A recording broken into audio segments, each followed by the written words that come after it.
Good morning. It's another beautiful day in Ipswich Town, and we are going to start our walk today on the west side of town, and we're going to start at the Cornhill, where the Cornhill has been famous for trading since time began here. There's always been a market, and we're going to explore all of that history and take a few interesting footsteps. This beautiful town has been a commercial and urban centre since the Anglo-Saxon times, and as its name suggests, it's been a traditional place for trading corn. It's had medieval markets and fairs here where you would have seen jugglers in the streets, street vendors, musicians, and from the 12th century until the Reformation you would have seen at least 4 orders of friars wandering around here. There are still markets held here at the Cornhill, and they're held every Tuesday, Thursday, Friday and Saturday, so definitely worth a visit. As we stand here on this beautiful day, this is the Victorian Town Hall, and this has connections right back to King Raywald of Sutton Hoo fame and of the Waffinga Kings. And it was also once the site of St Mildred from 700 AD, so that would have stood somewhere around here. So that was long since gone. Mildred, was one of the most important saints of medieval England, and she was the daughter of the King of Mercia, and she was a princess in her own right. The Cornhill was always created as a central market and has been the town's meeting place, both then and to the present day now. There's all kinds of meetings held here. Christmas meetings. We recently celebrated the coronation of King Charles. And St Mildred's had the chapel here, which remained on this site until the 14th century, when it was converted into the very first town hall. And that actually appears on the town's seal, which was in the 1200s. There's also another link here to the Waffinga Kings, and that's through Saint Ethelreda. And that was the liberty of Christian Ipswich, which was actually Ipswich at the time. Much of the fabric of the town was lost in 1812, and the very last disappeared when the town hall was built in 1867. It's quite a fascinating town hall. It's got quite a lot of detail.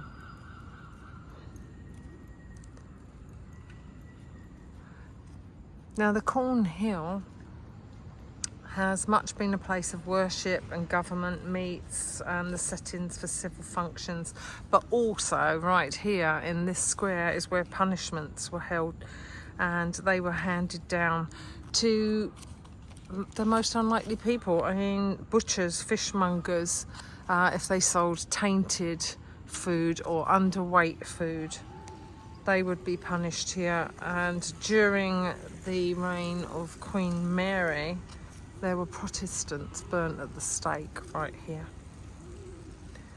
There was a lady called Joan Trunchfield. She was a shoemaker's wife, and a woman called Agnes Potton.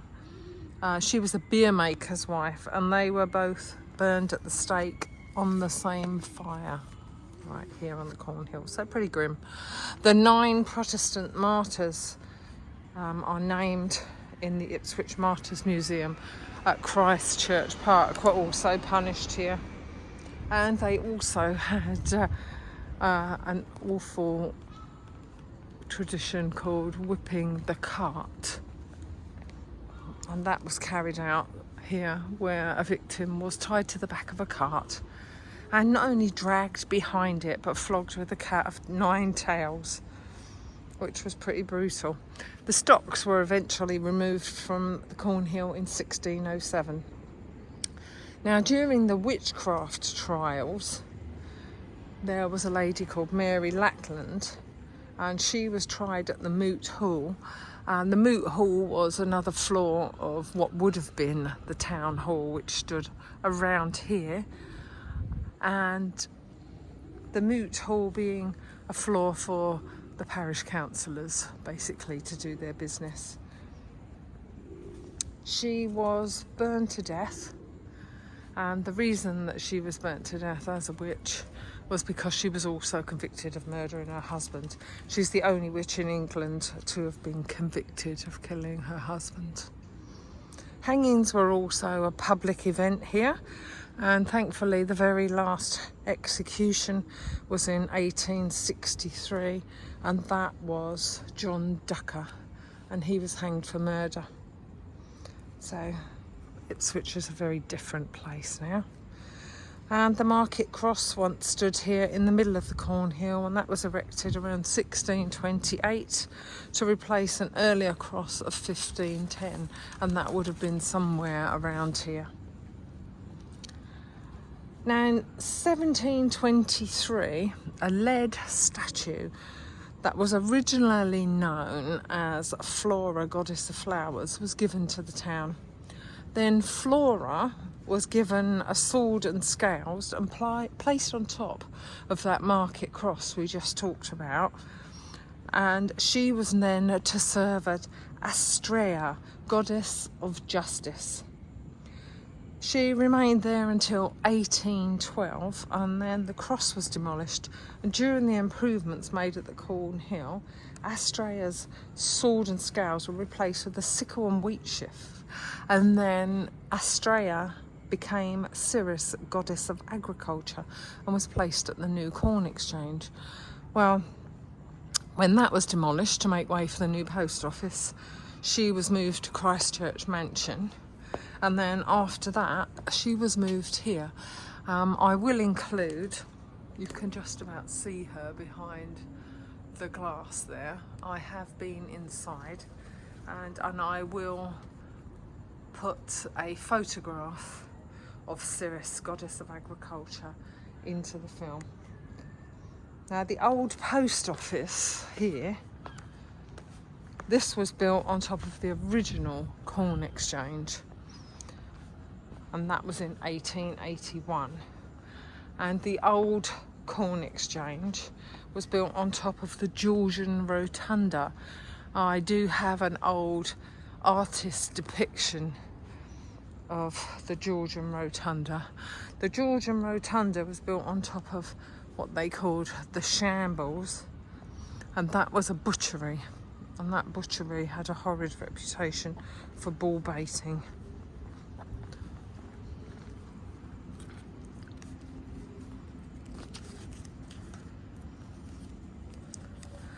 Now, when the Corn Exchange was moved to King Street, which is just down there, you can see the other side of that, which is the kind of creamy looking building down the alleyway. We will visit that as we go round today, and that remains there as an arts centre, and that's been quite successful since it was there.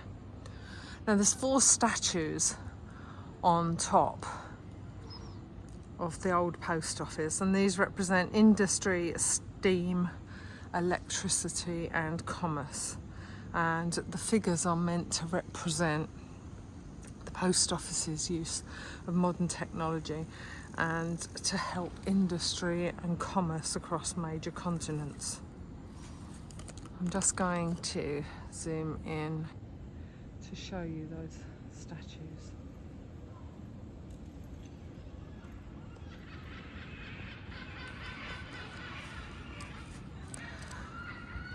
One of the oldest surviving buildings on Cornhill is Manning's, which is the pub across the way here. And that's a narrow 16th century pub. It was originally called Manning's Victoria Inn, and the building does display Jacobean panelling and features. It's worth a visit in, like most pubs of the day, very narrow.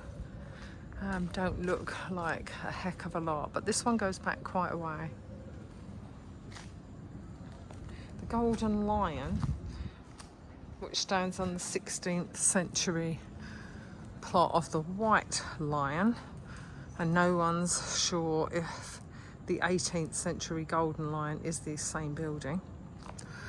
The Golden Lion that stands on the top here, I'll just zoom in.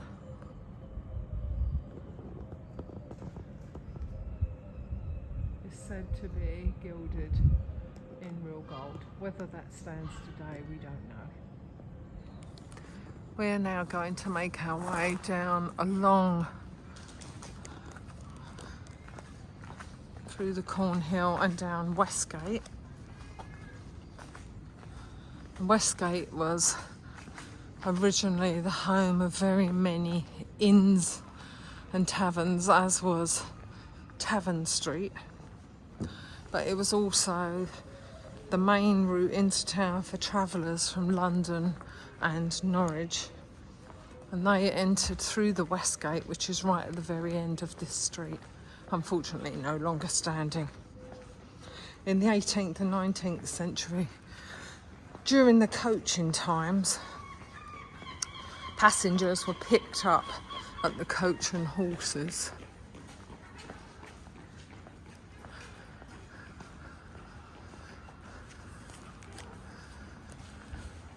And they would have been dropped here at the Crown and Anchor, which is this beautiful pub here.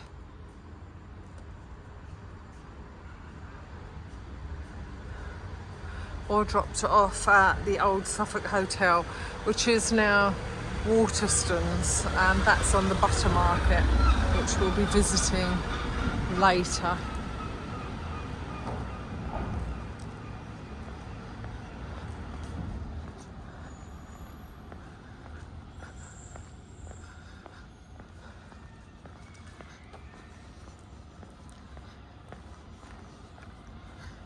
We're going to walk along here and go into Museum Street, which is just up here on our left.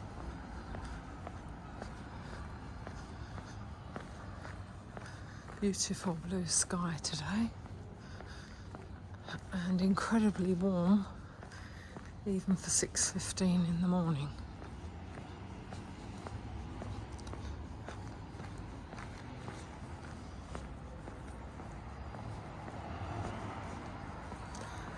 So this is Museum Street, and as we walk along here, we'll come to Arlington's. Arlington's was the site of the very first museum in Ipswich, and that was in 1846, and its objective was to educate all of the working classes about the natural history.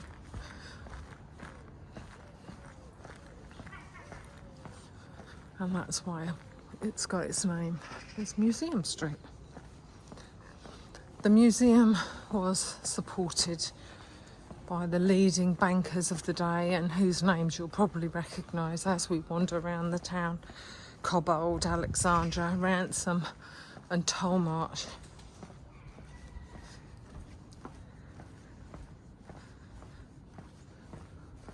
Now, it's said that in order to make way for the museum, Thomas Seckford's great Tudor mansions and gardens on the south side of the Westgate had to be sacrificed. I'm just going to cross the road so you can get the full splendour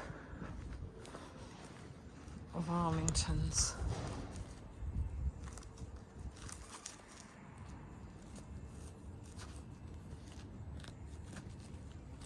There was many a department store along here,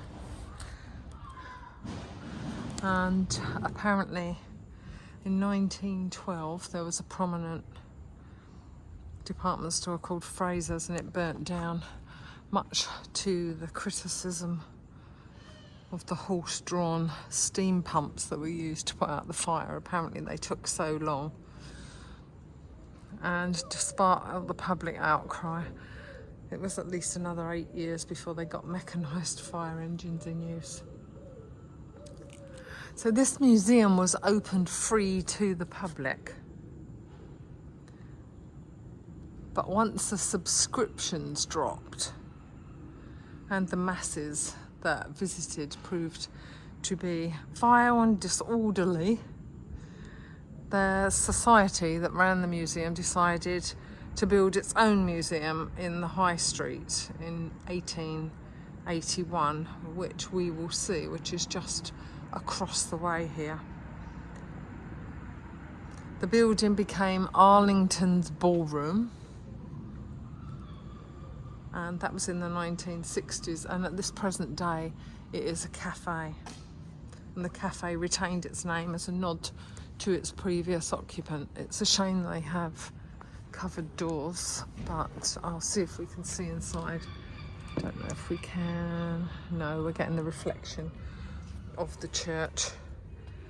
The building still houses some Elizabethan staircase, which was removed from Thomas Seckford's Tudor mansion, and it's worth going there just for a view. And I notice another blue plaque that's on the wall here, which is a nod to Constant Andrews, social reformer, most prominent local suffragette, led the 1911 Votes for Women protest here. Another nod to a piece of history. And as a tidbit of information, Thomas Seckford's Great Place, which we'll point out, stood at the top of Museum Street, and it's just below the word gate. Now this building here is the Methodist Church. I'm going to walk back slightly so that you can see it all. And its foundation was laid in 1860, and it was opened for worship in 1861. There's a minister's house that belongs to this, that's at the rear, and we can see that clearly from Black Horse Lane, which we'll do on our walk. And as you can see, there's a beautiful array of Georgian architecture along here. There's quite a lot in the town, which you'll see on some of our walks as we go round.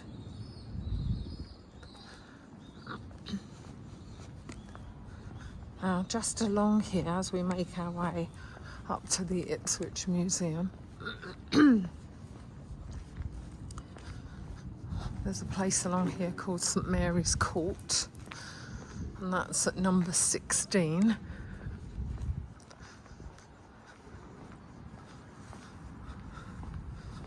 And this is St Mary's Court. Unfortunately, it's closed until business hours. I'll just peek through so you can have a look. This is a walkway that actually makes its way through the business buildings through to Black Horse Lane, and it has a lovely sculpture in the gardens, and that's called the Spirits of Youth, and that was created by John Ravina. I think the gates were probably put up as it was attracting some undesirable behaviour overnight, and they needed it to be clean and tidy as a business premises.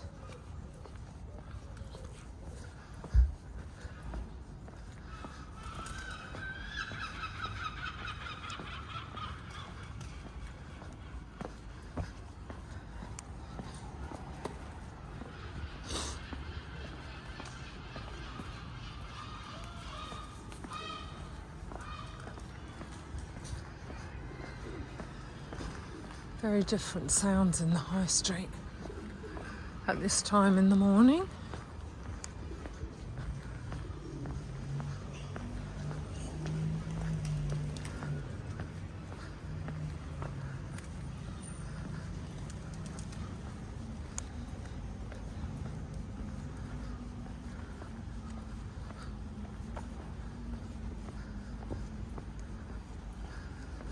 As we come up here on the right hand side, that's where the original tower ramparts would have stood.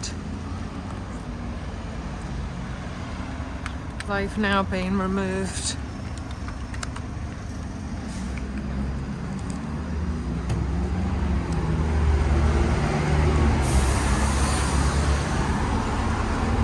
And we have a beautiful car park there instead. Sign of the times.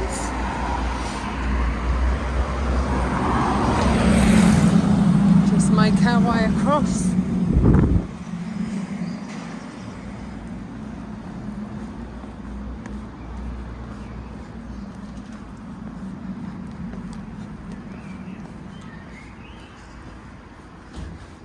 Now, as we previously said, this Ipswich Museum was built in 1880 and opened in 1881.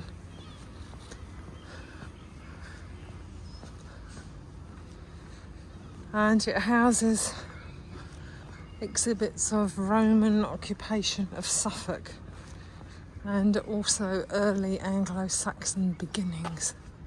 So there's quite a few interesting artefacts in there. It also shows the Ipswich story.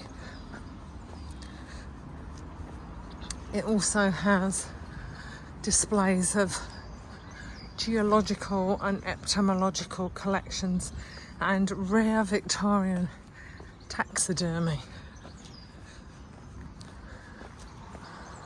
It has a Roman gallery, Hoxton treasure, and an Egyptian gallery.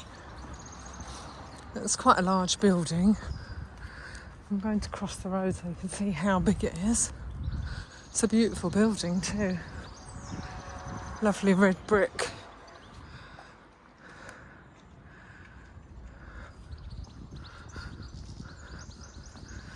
And there we go.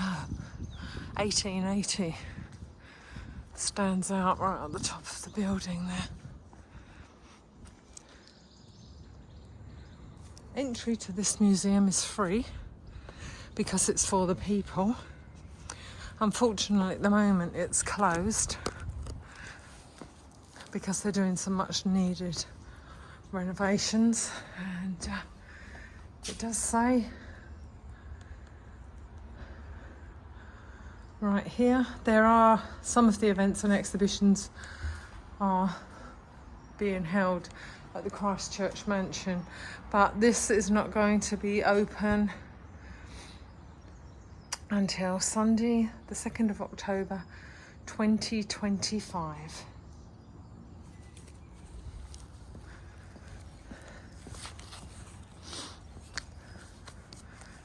Now, just along here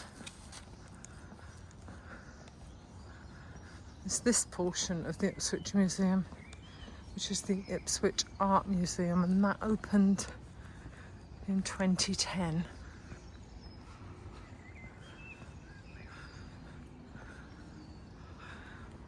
So if you're an art enthusiast, it's worth coming by. Now right here, this is interesting, at number 37 is Oddfellows Hall. And I wondered what Oddfellows was a few years back, and after inquiring found out it's a place where you can come and just meet with people and just be somebody who needs a friend, somebody who wants to share a cuppa, a coffee morning, doesn't want to feel lonely. So that's a really nice thing to have in the town. I don't know if there's Oddfellows all over the place or if this is just something that's synonymous with Ipswich. but definitely a nice thing. We're going to make our way now. We've seen the Ipswich Museum. We're going to make our way back down to Westgate.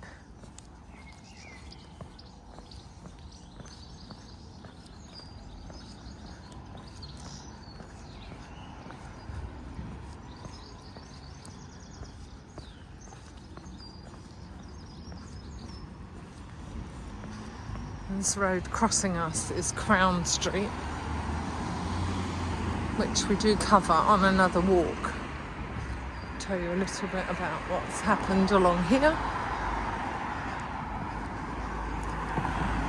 I guess I could do it all in one walk, but I think we'd be recording for hours because there is so much history in this town.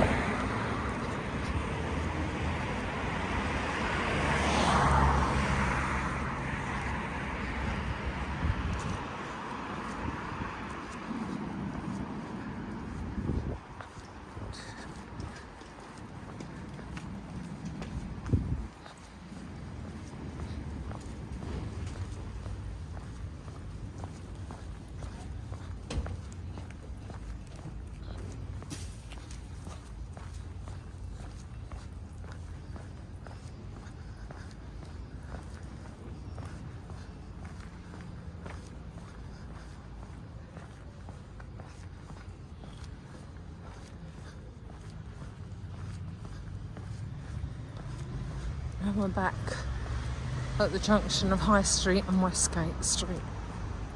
This is almost the end of the town. And this is where the ancient Westgate would have stood, which would have been just along here.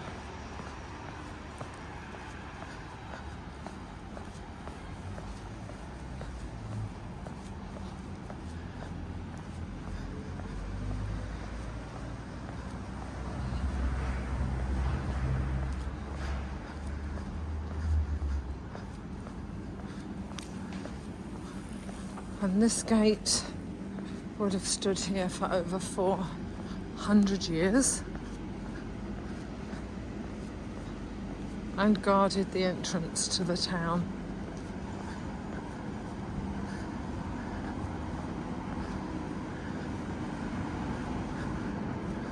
So there's the end where it says Westgate, and this is where the gate would have stood. The Westgate was created in the 12th to 14th century, and it was originally partially built, and so they rebuilt again in the 1400s, and it was used as a jail, and it was eventually demolished in 1781 to accommodate the flow of traffic that goes through here. So as you can see, it's all now block paved. There is no more traffic that flows through here apart from delivery people and service vehicles. And there's been many an important trader that's passed through here, which would have been one of the 4 most important town entrances. And it also provided for the pilgrims visiting the shrine of Our Lady of Ipswich, which was just outside the Westgate.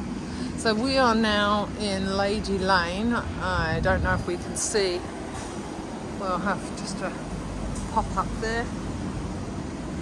And aptly named Lady Lane because it has the shrine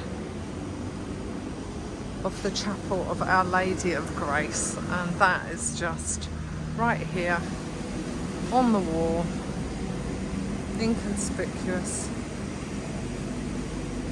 This is referred to as the chapel of the Ipswich Madonna, and it was first chronicled in 1152 and attracted pilgrims for over 400 years. I'm just going to zoom in on the plaque so that you can see that.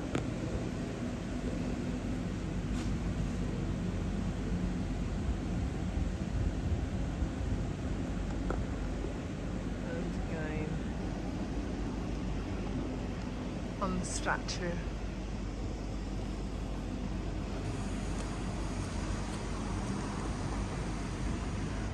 Now it's quite a nondescript little alleyway, as you can see.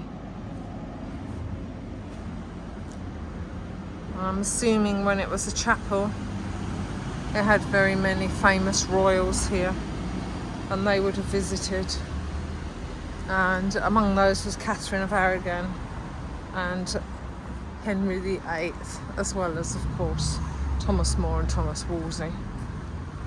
At the Reformation, the shrines of Our Lady were dismantled, and the statue of Madonna and Child, along with Our Lady Walsingham, was rescued by English sailors and taken to Nettuno in Italy, where it remains today, and it's named Our English Lady.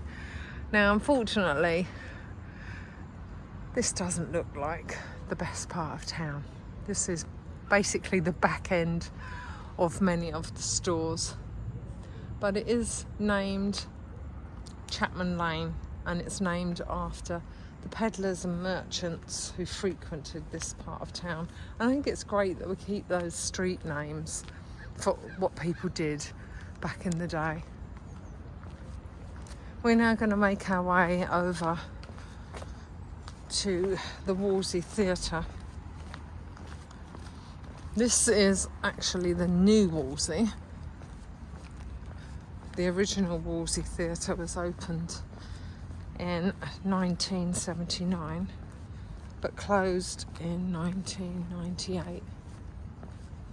And then when it opened to this new sparkly version, it's been a success ever since. So that was a good call. I can't find anything that suggests that its namesake is Thomas Wolsey. There's no plaque or anything, but given his importance in the town, I would say there's a pretty good chance that it was because of him. As you can see, it's quite nice around here. There's tables where you can come ahead of time and have a meal before your theatre. You can also pop in here during the day and have coffee and a sandwich if you wish. I'm just going to go down here. This is the new extension that was placed on.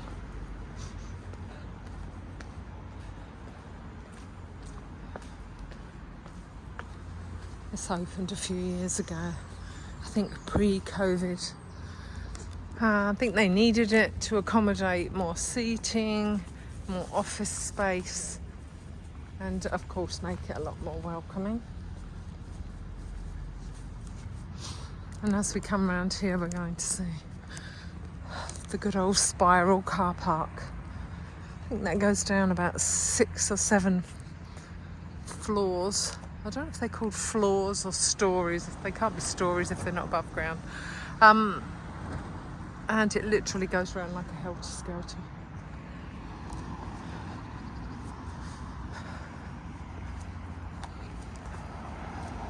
We're going to walk now up to Civic Drive. That's where the Civic Centre used to be, but this is actually Civic Drive.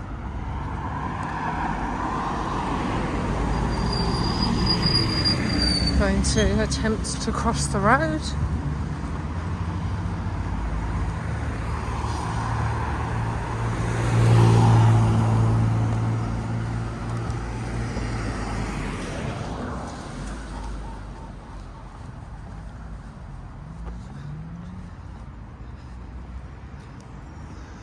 And this is the medieval church of St Margaret. Sorry, St Matthew. St Matthew. This is the medieval church of St Matthew.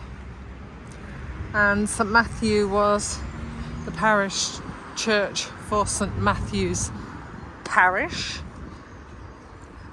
and this constituted part of the west ward of Ipswich, and that was along with St Mary Le Tower and St Mary at Elms. St Mary at Elms we'll see further along on our walk. St Matthew's Church was the first recorded in 12th century, but much of the work that was carried out here was carried out in the 14th and 15th century, and then it was enlarged in phases during the 19th century, where it became the garrison church for the Ipswich barracks.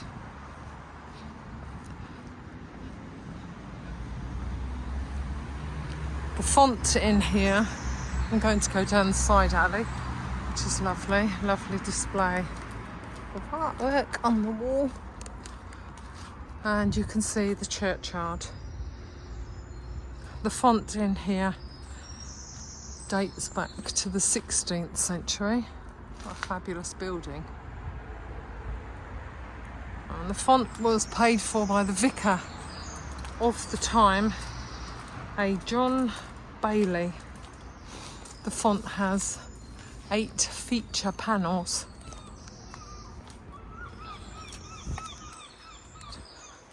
Just going to walk right round. I doubt at this time of the morning the churchyard gates will be open. If they are, we'll have a sneak through. But I will be visiting all of the historic churches on a specific church walk. No, the gates are locked. But what a magnificent building. We'll just slip the camera through so you can take it in all its glory.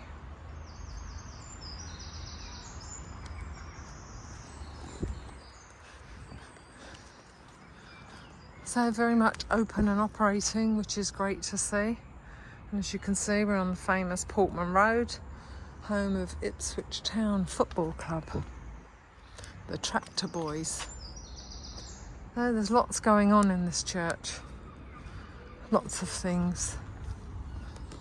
And I've noticed that all the churches have one of these outside where you can buy a bag of affordable food.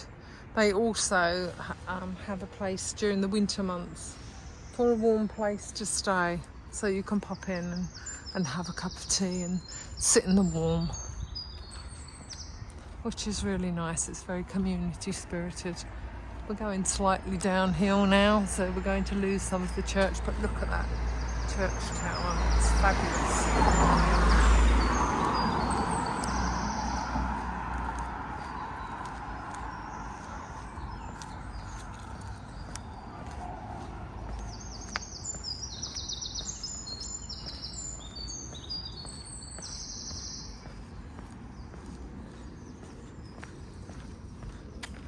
Let's have a look up here. Only because the gate's open, I'm going to be a little cheeky to see if we can see more of the church. This looks like it's a school entrance. No, we can't see anything more in here.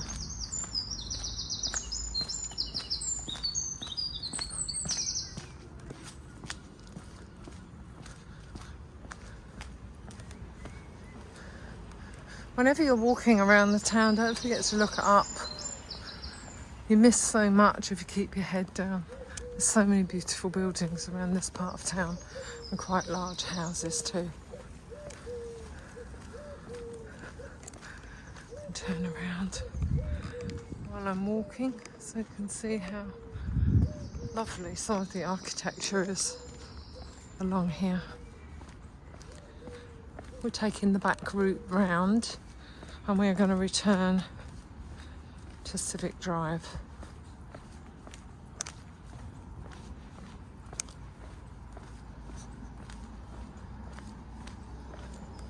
Just in the distance, you can probably make out Ipswich Town's football stadium. Not only football there, we also hold lots of events. Elton John and the like have put on shows there.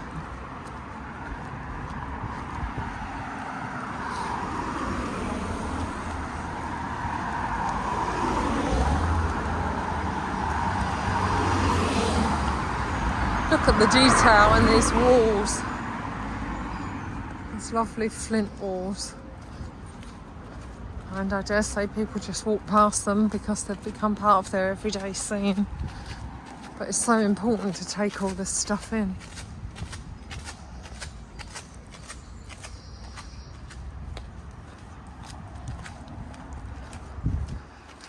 Now as we come here, we get to the roundabout. I know it's being blocked out by the sun, so I may just take a picture from the other side. But there is a sculpture in the middle of the roundabout, and that sculpture is called the Ship.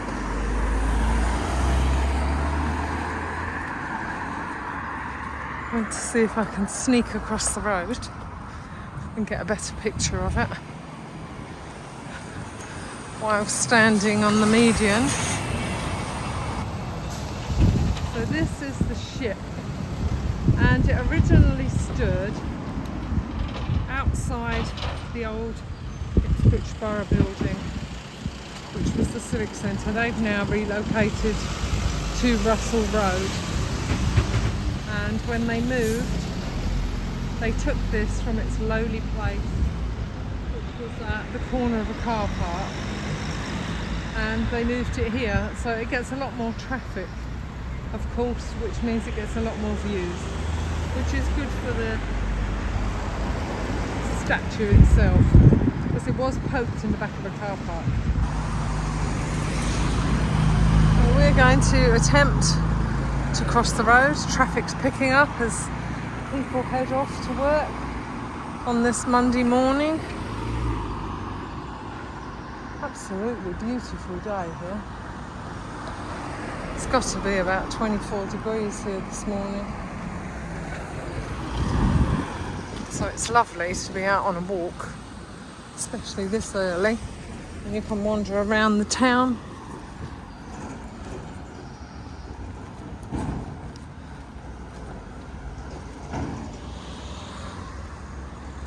We're now going to head across into Black Horse Lane.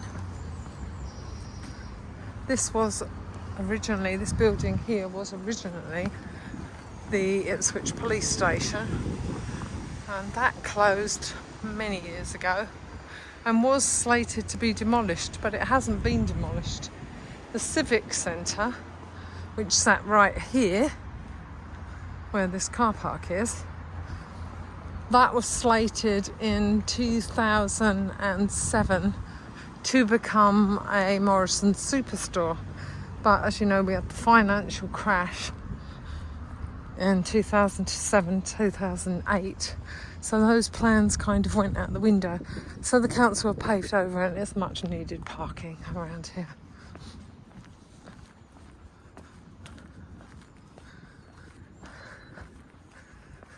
Morning. Lovely day.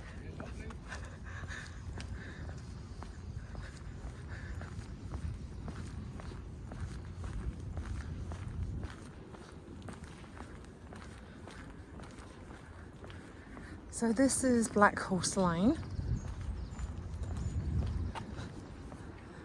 and just noticed some signage up there as I couldn't see the street sign, and that does say on the corner of that building, the Chapman Centre, so after the name of Chapman Lane. Here we're going to come along to the rear of St Mary's Court.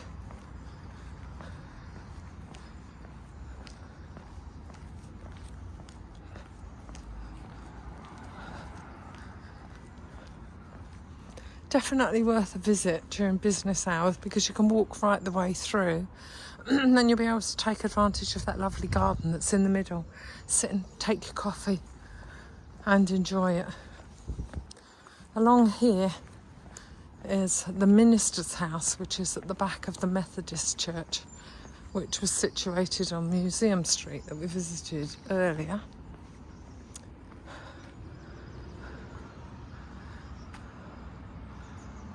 That's right there.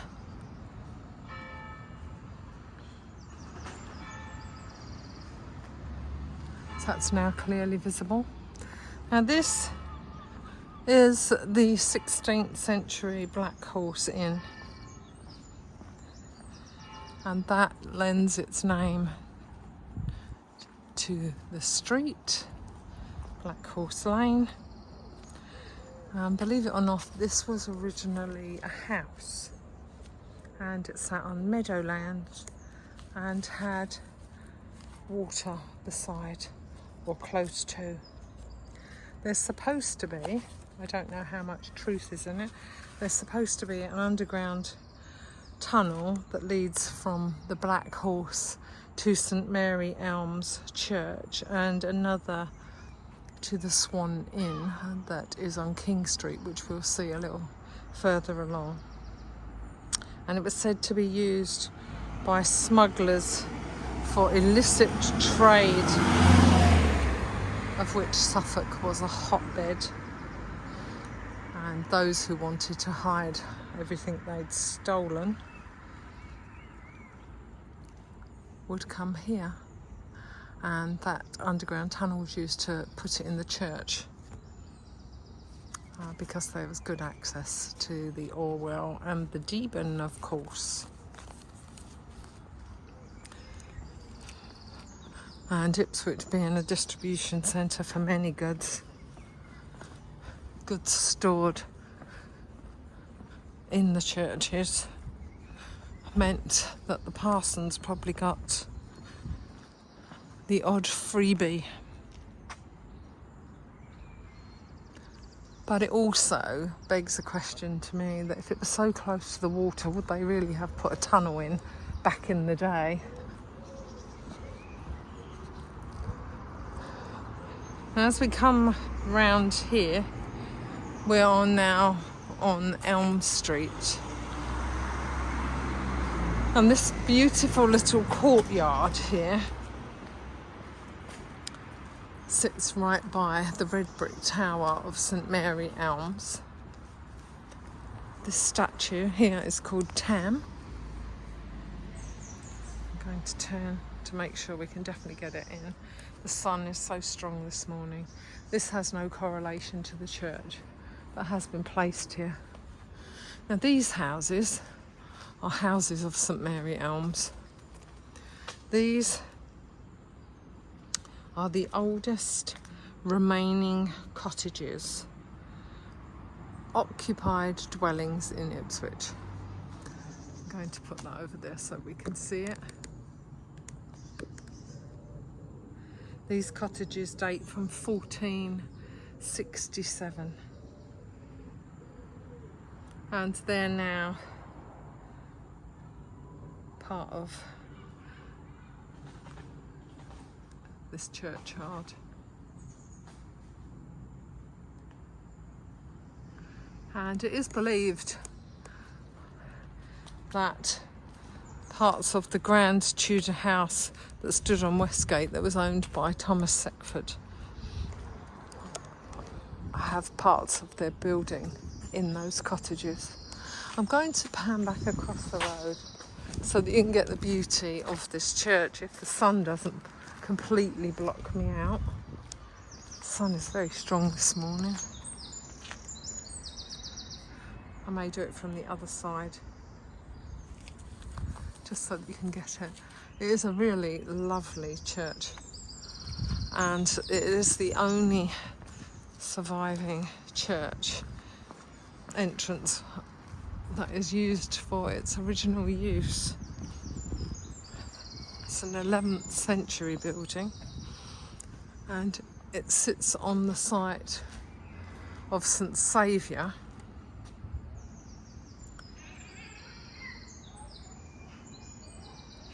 and then in the 14th century this was built as a dedication to St Mary, and to distinguish it from other Marian dedications they added the "at the elms" to its name.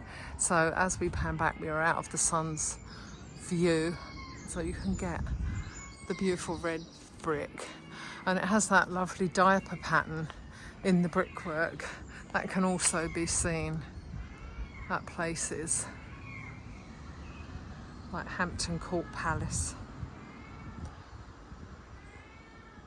The church tower here was built in 1443. And the bricks were rumoured to have come from some of the abandoned College of Wolsey. But those rumours were dissolved. Let's have a look at the beautiful carvings above the door. It was unfortunate that in 2010 there was a fire here and the statue of Our Lady Walsingham was badly damaged. That has now been restored, which is good. Rather noisy cat in the background waiting for breakfast.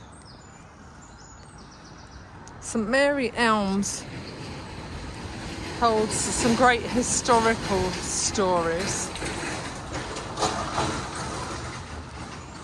and they can be derived from the many plaques that are inside the church, and that's definitely worth a visit. And as previously mentioned, we will visit this when we do a church walk.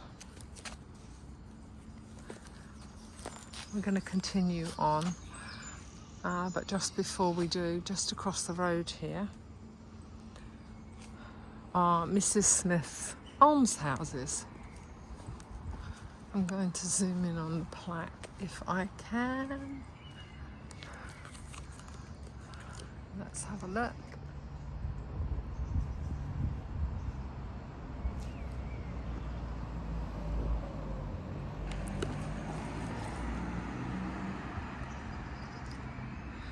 The plaque was erected in 1760 as a result of her bequest of £5,000 to be used for the benefit of 12 poor women over the age of 50 who were in good repute.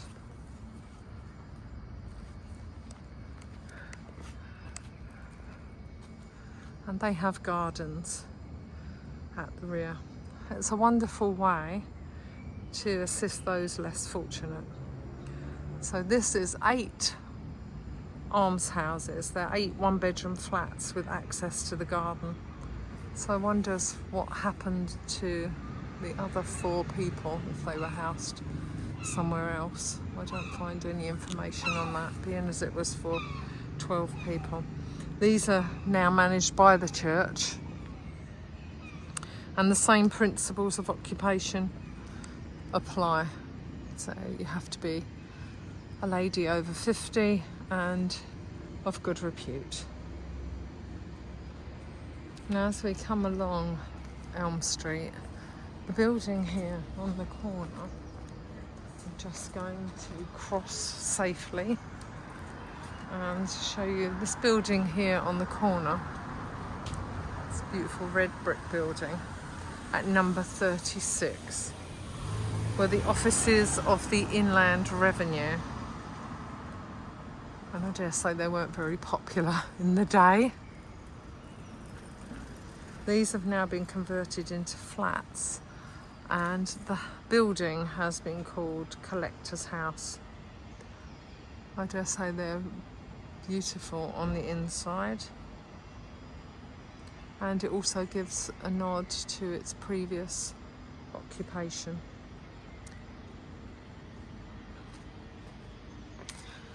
We're going to continue down Elm Street.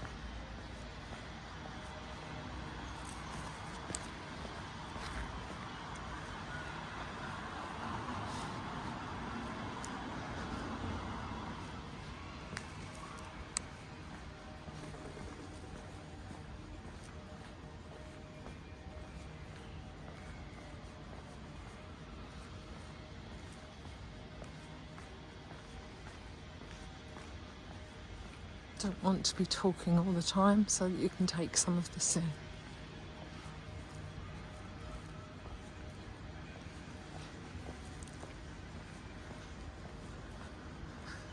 And I'm just going to turn around so you can see where we've come from.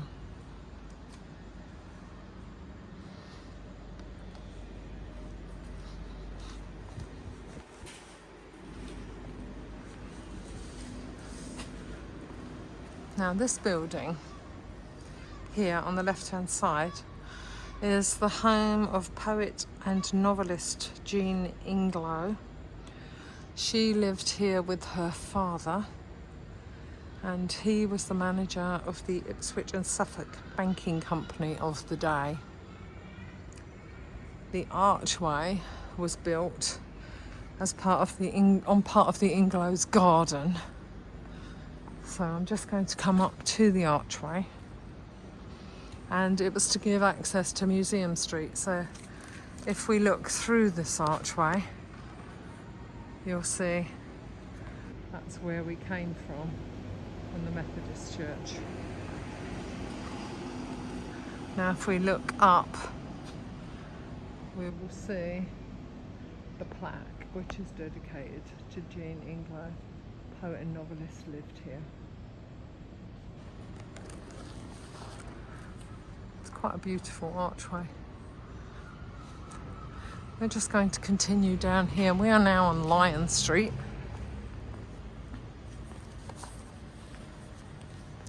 As you can probably guess, it's named Lion Street after the Golden Lion Hotel.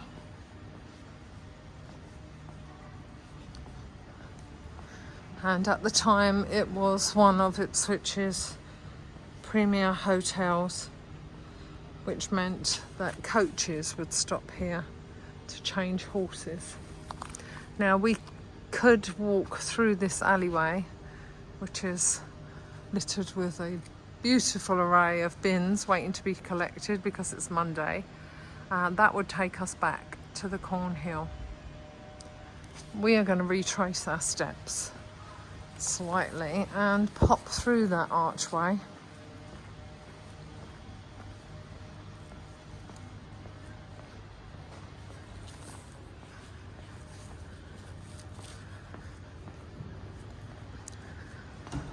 And this is Arcade Street.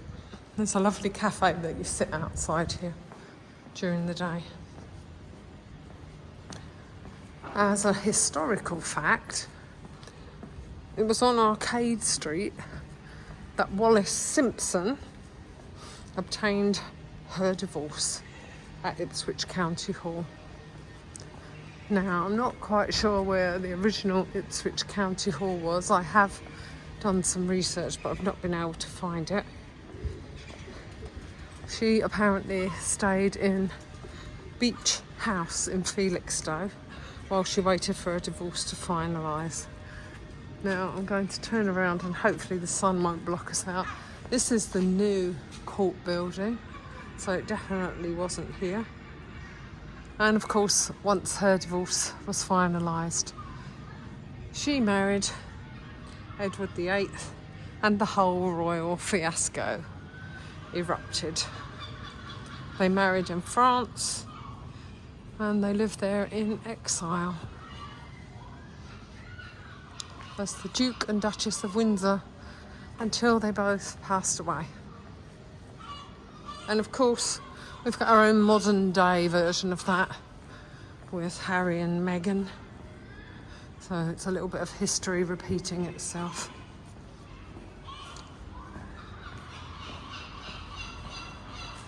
Now we're going to go along here, which is King Street. And King Street is the home of the Corn Exchange, and also the home of the Swan Inn.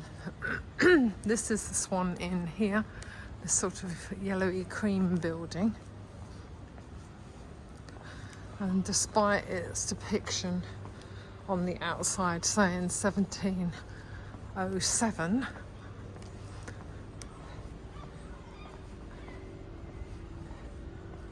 it is actually the oldest, one of the oldest inns in Ipswich, and it was built in 1664. This also has a really lovely beer garden. So it's been renamed as the Swan and Hedgehog.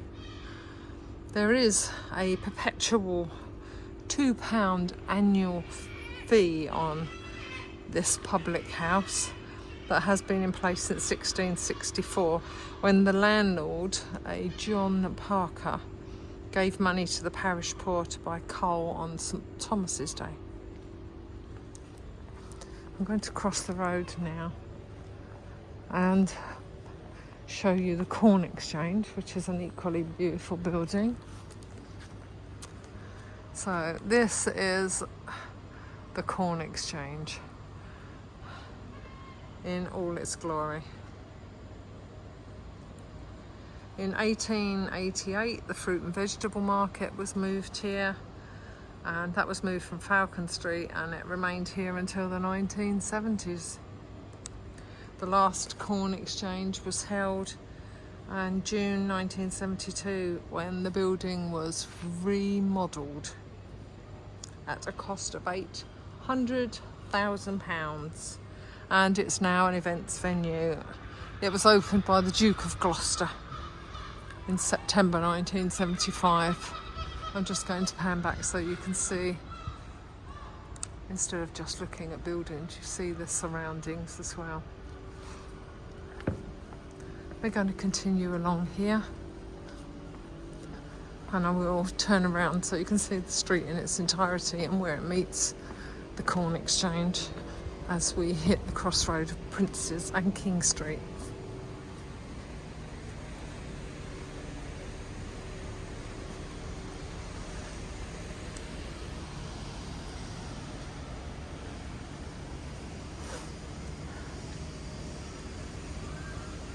So King Street leading to Elm, Lion and Arcade Street. Princes Street leading to the Corn Exchange. Just off of Princes Street is the Butter Market. And the continuation of Princes Street. And that goes to the other side of town, where we just were, and this is Queen Street. So they all meet, King, Queen and Prince all meet together. This is Giles Circus, and this is the statue known as Grandma. Hopefully we can see it with the sun in detail. This was opened, or unveiled, I think is the right term, in 1993 by Warren Mitchell, who's an actor and comedian, and sadly he's no longer with us. It's said that this originally sat within sight of Giles' drawing office, where he put all his cartoons together. But it was upgraded and relocated to this location in 2010. And then it was placed on that 3-tier plinth. So I'm going to turn around and just give you a shot of the Butter Market. We do visit the Butter Market on other walks. Lots of interesting facts. We are going to return now up Princes Street to the Corn Exchange. And I can see lots of activity. Looks like the power washing again to make everything nice and tidy for our shoppers and visitors to the town.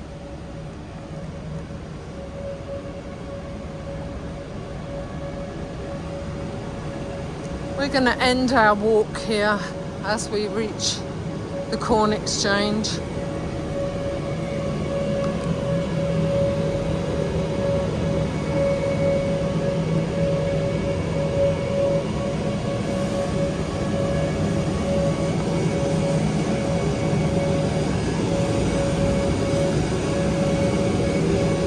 Yes, just as I thought, the cleaning team are out, which is great to see. It's very reassuring for visitors to the town.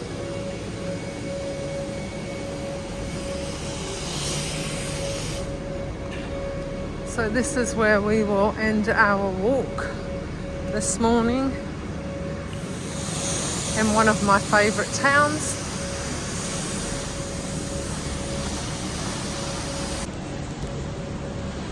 If you enjoyed this walk this morning and are interested in seeing more historic Ipswich walks, give me a like, subscribe, and every time I post a new walk you'll get to see it.